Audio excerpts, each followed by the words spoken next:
तो संघ प्रमुख मोहन भागवत ने लखनऊ में बयान दिया। उन्होंने कहा कि मुस्लिम भी हमारे साथ हैं, वो इस देश में रह सकते हैं, हमारे बीच के हैं और हम में उनमें कोई अंतर नहीं है। पहले भी उन्होंने कहा था कि हमारा और उनका डीएनए एक जैसा है। और इस बयान पर दरअसल सियासी चर्चा भी बहुत जरूरी है क्योंकि चुनाव नजदीक है। तो मनोज उपाध्याय जी, दरअसल कोशिश तो ये कहा यह जा रहा है कि भाई एक तरफ संसद में कुछ ऐसे नेता हैं आपके जो इस तरह के बयान देते हैं और दूसरी तरफ मोहन भागवत जी हैं, वो ये कह रहे हैं कि भाई मुस्लिम हमसे अलग नहीं है, वो यहीं रहेंगे और उनका तो डीएनए हमारे जैसा, ये सिर्फ पूजा की पद्धति अलग है।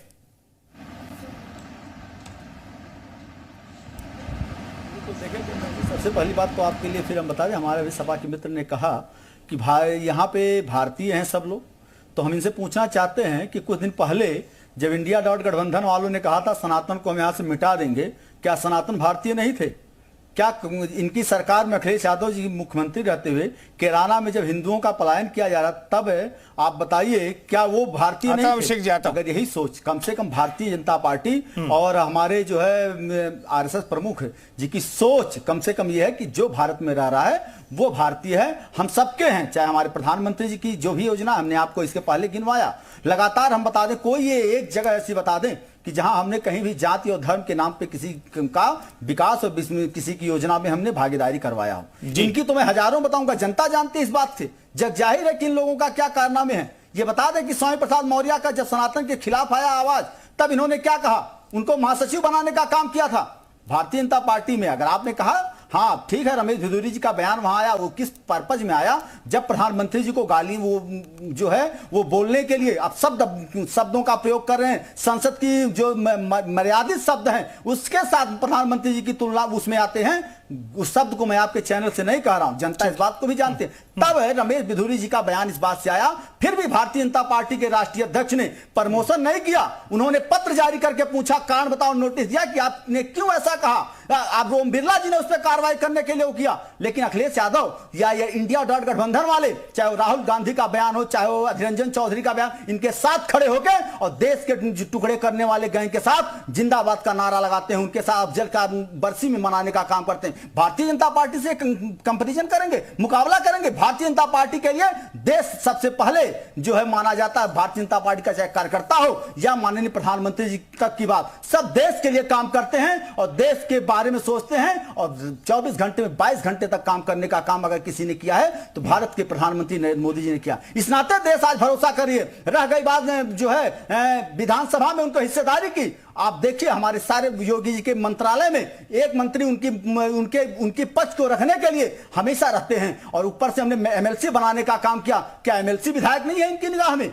हमने लगातार इस बात को ध्यान दिया है। हमने इनकी तरह नहीं किया है कि मुसलमानों का वोट लेने के बाद हमने जो है अगर 74 पीसीएस अधिकारी बनाने का इनके पीरियड में हुए हैं, उसमें से 54 किस जात के हैं? आप बता दिए कितने मुसलमान उसमें हुए थे। इन्होंने मुसलमानों को ठगने का काम किया है और अपने जातियों को, अपने घरों को बढ़ाने का काम समाजवादी पार्टी की लगातार करते आए हैं। आज हम लोग, जनता इस बात को जानती है। इसीलिए 2000 देखिए अखिलेश यादव जी एक बार स्वर्गीय मुलायम सिंह जी के यादव के नेतृत्व में एक बार जनता ने उन पर यह विश्वास किया कि बाहर का पढ़ा लिखा लड़का है, ये एक अच्छा काम करेगा।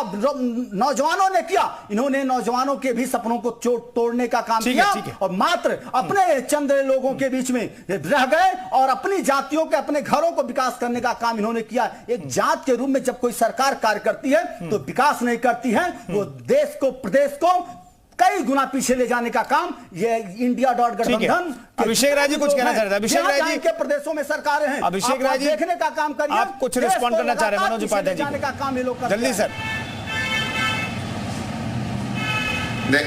देखिए मैं मनोज भाई को ये बताना चाहूँगा, मनोज भाई हमारे बड़े भाई हैं और इनको ज़रूर मैं ये बताना चाहूँगा कि शायद ये भूल जाते हैं कि 2 करोड़ रोजगार देने का वादा माननीय प्रधानमंत्री जी ने लाल किले के प्राचीर से किया था और वो पूरा नहीं कर पाए। महंगाई को डायन कह के भारतीय जनता पार्टी की सरकार आई थी और उस पर ये बात करने को तैयार नहीं, ये बात जवाब भी नहीं दे पाएंगे, इनके पास जवाब ही नहीं होगा। तीसरी बात मैं करना चाहता हूँ, अब ये बड़ी बड़ी डींगे हाँक रहे थे, सारी चीज़ें हाँक रहे थे, तो मैं उस पर बात करना चाहता हूँ। जैसे इन्होंने कहा कि हमारी सरकार में हमने युवाओं को ये किया और वो सारी चीज़ें की। युवाओं के लिए आपने क्या किया? क्या किया आपने युवाओं के लिए? और अभी ये कह रहे थे कि हमने क्या कहते हैं, मुसलमानों को 403 सीटों में इन्होंने एमएलसी बना दिया, एक विधायक का टिकट नहीं दे पाए। विधायक और विधान परिषद के सदस्य में अंतर होता है। अगर इनको पता नहीं है तो मैं बता देना जरूर चाहता हूँ कि मनोनीत सदस्य और विधायक के अंतर में पावर में बड़ा अंतर है। 6 साल के लिए चुना जाता है और जनता का चुना हुआ प्रतिनिधि अलग होता है। अगर इनको ये नहीं पता है तो मैं जरूर बताना चाहता हूँ किस तरीके के डींगे मार रहे हो आप। 20% आबादी है उत्तर प्रदेश में मुसलमानों की, और आपने क्या उनके अनुपात में वो दी? हम जातिगत जनगणना की मांग क्यों कर रहे हैं कि जितनी जिसकी जाति का अनुपात हो उसको उतना हक मिलना चाहिए, अधिकार मिलना चाहिए, जिसकी जितनी हिस्सेदारी उतनी उसकी भागीदारी। तो इस चीज से आपको क्या पेट में मिर्च लग रही है? और रही बात मनोज जी, देखिए ना, सवर्ण वर्ग से आप भी आते हैं, सवर्ण वर्ग से मैं भी आता हूँ, अल्पसंख्यक हम लोग हो गए हैं। अल्पसंख्यक का मतलब होता है जो कमजोर वर्ग हो गया है। तो आपको ये बात नहीं समझ में आ रही है क्योंकि आप लोग अंधभक्त हो। पेट्रोल डीजल का दाम क्या है उत्तर प्रदेश में और पूरे दुनिया में क्या है? आप कंपैरिजन कर लो, कितना टैक्स इंपोज करते जा रहे हो अब जनता पे। अडानी का टैक्स क्यों माफ कर रहे हो? अभिषेक राय जी, मोहन भागवत जी के बयान की बात करें तो आपको लगता है क्या कि मोहन भागवत जी, चूंकि संघ की मीटिंग थी 3 दिनों तक लखनऊ में, और बीजेपी के लिए संघ काम करता है, और संघ जब पूरी ताकत से जुट जाता है तो बीजेपी को फायदा मिलता है, और उसी फायदे के लिए तहत ये बयान दिया गया, या फिर ये संघ की विचारधारा बन गई है कि भाई सबको साथ लेकर के चलना, इस देश में जो भी रहता है और जो देश के लिए काम करता है वो सब एक है और हम सबको साथ लेकर के चलेंगे, ये परसेप्शन बन गया है संघ का? नहीं देखिए, नहीं, मैं देखिए मोहन भागवत जी की मैं बड़ा सम्मान करता हूँ, बड़े नेता हैं वो, और उनका प्रयास जरूर रहता है कि सबको साथ लेने का। लेकिन भारतीय जनता की पार्टी का एक बहुत सीधा सा मंत्र है, खाओ और खाते रहो। और वो भ्रष्टाचार में इतने लिप्त हो गए हैं ये लोग कि इनको इससे फर्क नहीं पड़ता। मैं लिस्ट निकाल दूंगा, मैं सारी चीजें जो क्या कहते हैं रोड NHI की बनती थी 11 से 21 करोड़ के बीच में, वो 251 करोड़ में बनने लग गई। कहाँ जाता वो पैसा? अडानी का क्यों माफ कर दिया लोगों ने? आपने, अडानी गरीब है? आप मुझे बताओ, क्या कहते हैं इनका क्यों नीरव मोदी और ये सारे लोग, किसका टैक्स माफ कर दिया इन लोगों ने? कितने? अभिषेक राय जी, आप तो फिर वही उन्हीं मुद्दों पर चर्चा कर रहे हैं जिन मुद्दों का जिक्र आप और आपके नेता करते रहते हैं।